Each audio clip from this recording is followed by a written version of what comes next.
So hello everyone, আমরা এখন পড়ছি শুক্লেশ্বর মন্দিরে, মানে শুক্লেশ্বর মন্দিরে। তো চলো দেখাই মন্দিরে, যদি ফোন এলাও থাকে আবারও তোমার সাথে শেয়ার করুন। চলো যাই। মন্দিরটা তো দেখতে যথেষ্ট সুন্দর।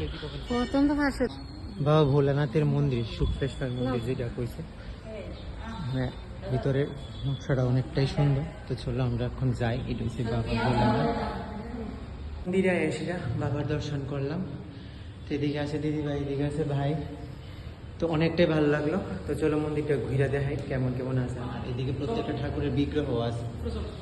মানে আসলে সত্যি আমি বারবার কইতেছি, যদি না বাইরে আইতাম বাড়ির থেকে, মানে এত কিছু দেখতাম না।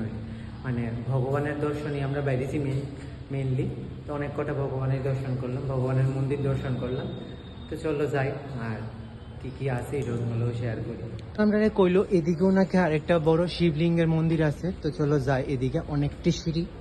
তো চলো যাই আমরা মন্দিরে। মানে সত্যি মানে এতটা শান্তি লাগতেছে মন্দিরটা, তাই সেটা কি আর কম। শুক্লেশ্বর মন্দির এটা। চলো আমরা এখন যাই বাবার দর্শনে।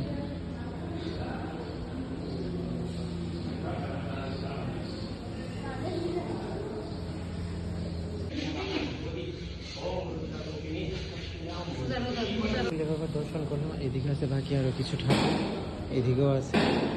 মেনলি এটা হচ্ছে তোমার মানে বাবা ভোলানাথের মন্দির। বাবার তো অনেক কটা নাম আছে, কিন্তু এটা একটা নাম। তো এদিকে আছে গণপতি, আর বাকি কী কী ঠাকুর আছে এটা ঠিক জানি না। এদিকেও আছে অনেক কটা ঠাকুর, এদিকে আছে। আজ সারাদিনে আমরা এতটুকুই ঘুরলাম। তো ভিডিও কেমন লাগলো জানিও আমাকে কমেন্টে। দেখা হচ্ছে কালকে কোনো নতুন ভিডিওতে। হার হার মা।